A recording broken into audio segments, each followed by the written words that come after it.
The $33,000 lesson started with complete failure. Let me explain. You know that sick feeling you get in your stomach when you know that something's just not right?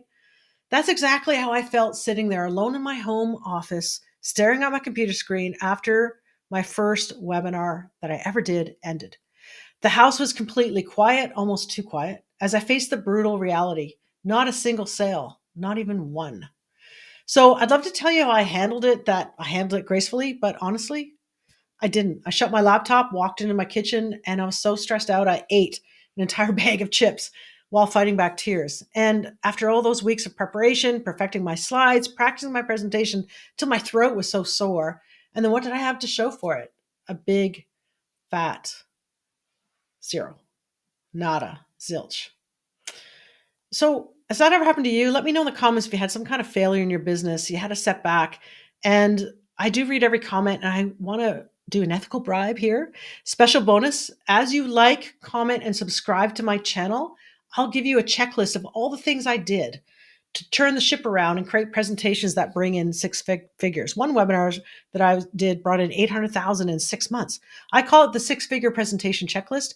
Yours free for a simple comment, like, and subscribe. All right, now that my ethical bribe is over, let's get back to my story. So let me paint a picture to you about what it was like back then, sitting at my kitchen table. There I was thinking I had it all figured out. I'd spent countless hours creating what I truly believed was an amazing $1,000 course. My presentation was polished. Like, I spent so much time on it. My offer was solid, or so I thought. And I'd even invested money I honestly couldn't afford to lose on relationships to get people to register, even ads. And I remember that I, I was really excited to do this webinar. Like, I was really excited. And like, well, I even went to a Starbucks to help finish the webinar.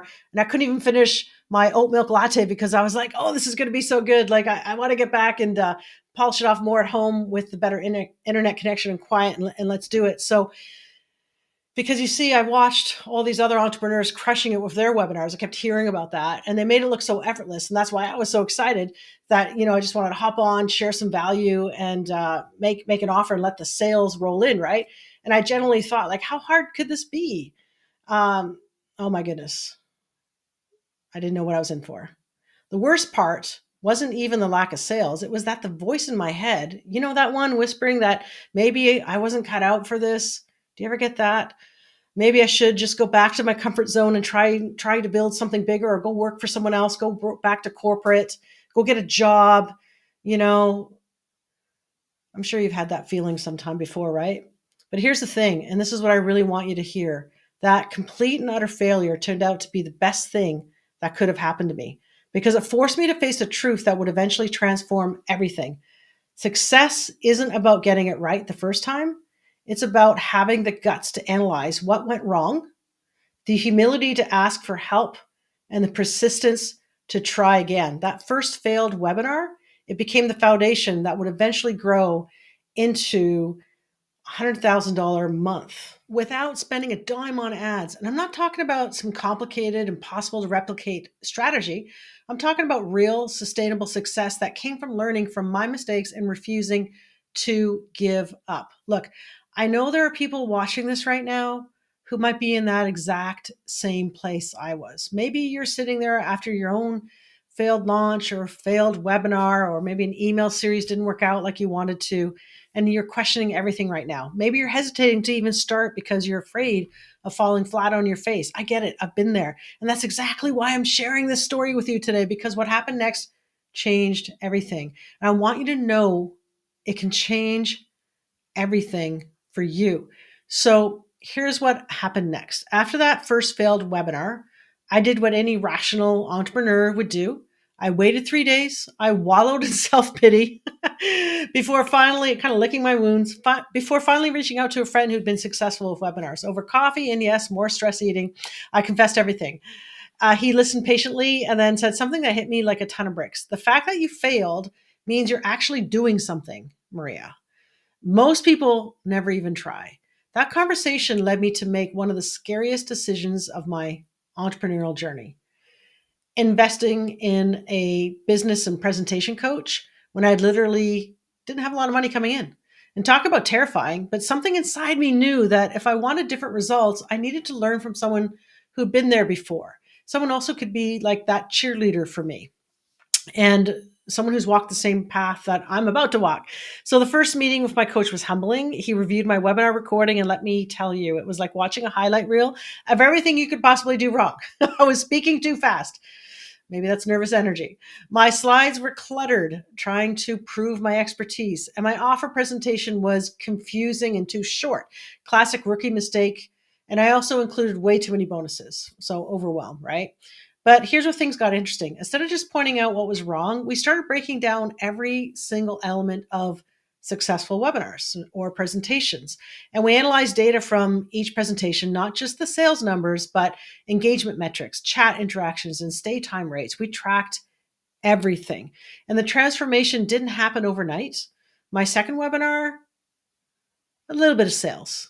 And the good thing is people actually stayed on at the end. And the third one, three sales. I literally jumped up in my office celebrating with every single conversion. And it wasn't about the money, it was the proof that we were moving in the right direction. So with each webinar, we refined our approach. We simplified the presentation, strengthened the storytelling, and most importantly, focused on delivering genuine value before even thinking about the sale. I started treating each live presentation like a conversation with a friend, just like I'm having with you right now, rather than a formal presentation.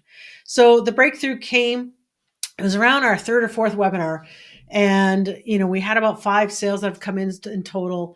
And then by the time we hit our seventh webinar, we were consistently at 5%, which, if you know anything about webinar statistics, that's actually pretty fantastic for a $1,000 offer to cold traffic. So meaning if 100 people are live on your webinar and you close 5 of them, that's $5,000, 5%. Nowadays, though, because this was more than a decade ago, nowadays in 2025, your conversions are going to come also from lots of people watching the recordings, because not everyone shows up live anymore like they used to a decade ago.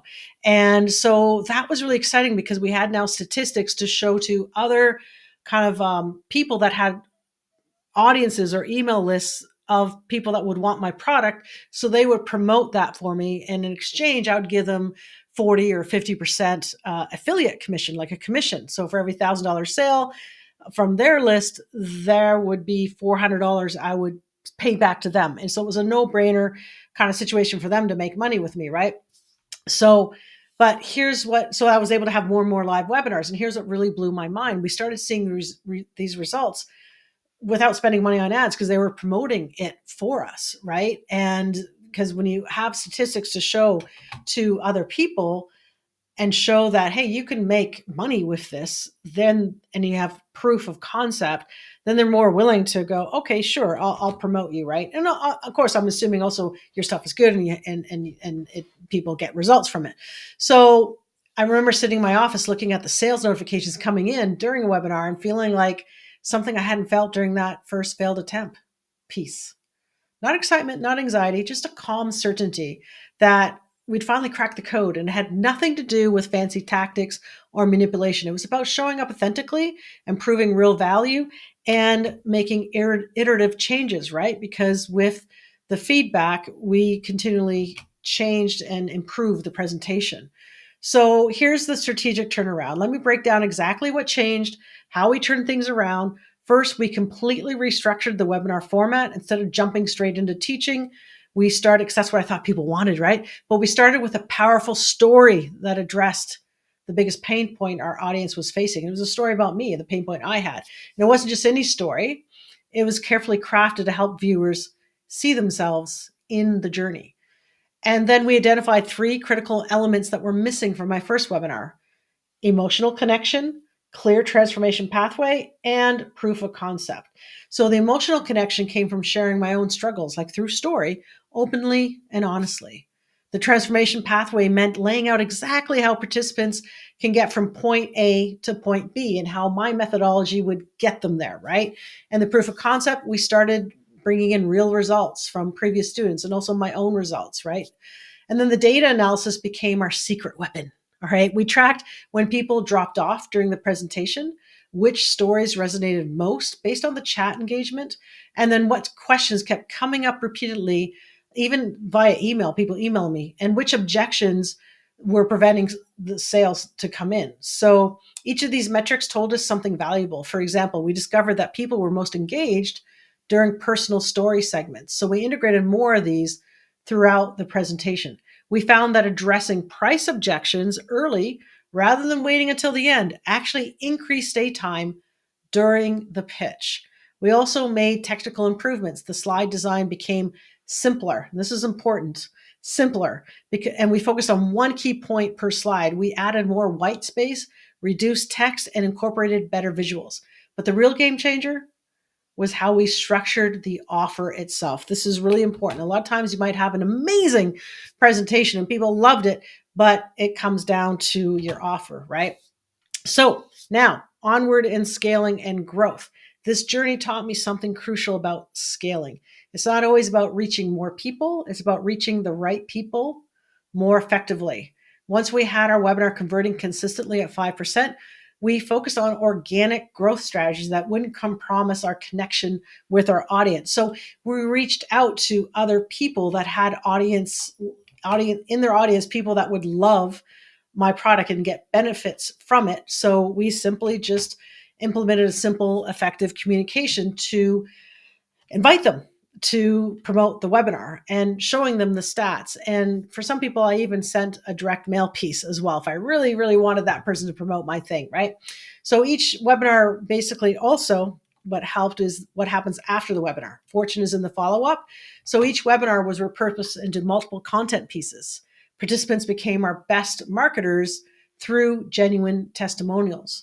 And we created a referral system that rewarded sharing. Every presentation was refined based on real-time feedback. And the future looked different than I'd initially imagined. So instead of chasing higher numbers, we focused on deeper impact.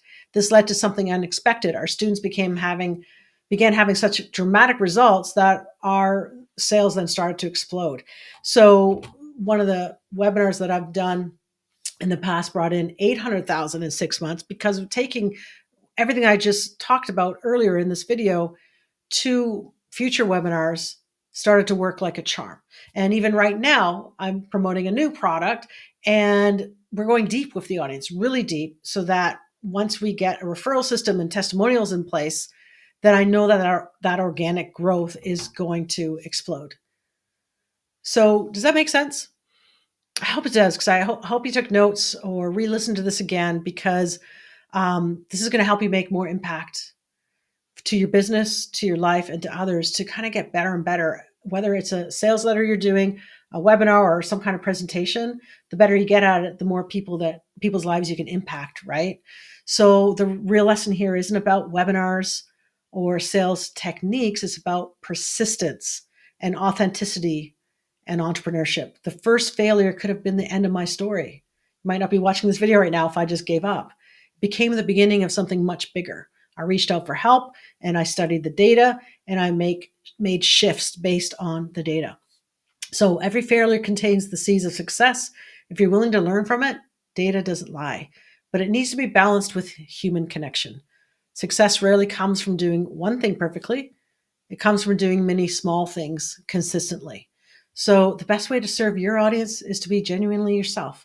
Remember, my journey to sales to $100,000 months, $800,000 webinar in 6 months is because I found that I wasn't willing to fail.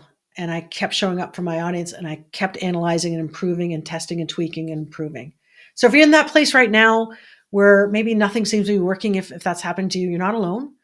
Every successful entrepreneur has been exactly where you are. The only difference between those who make it and those who don't is the willingness to keep going, keep learning, and keep serving. So make sure you subscribe to my channel for more real, honest conversations about entrepreneurship and growing your business strategically and intentionally. I'll share weekly tips about building a sustainable business, and I promise to always give it to you straight, both the wins and the losses. And let me know in the comments below, what's the biggest lesson you've learned from a business setback? Your story might be exactly what someone else needs to hear right now. And as an added bonus, when you do comment, like, and subscribe to my channel, I will actually give you my 6-figure checklist that I think is worth a lot of money. It could be worth six figures for you. So what are you waiting for? Stop the video, comment below, like this video, and subscribe. Love and light to you. See you on the next video. Cheers.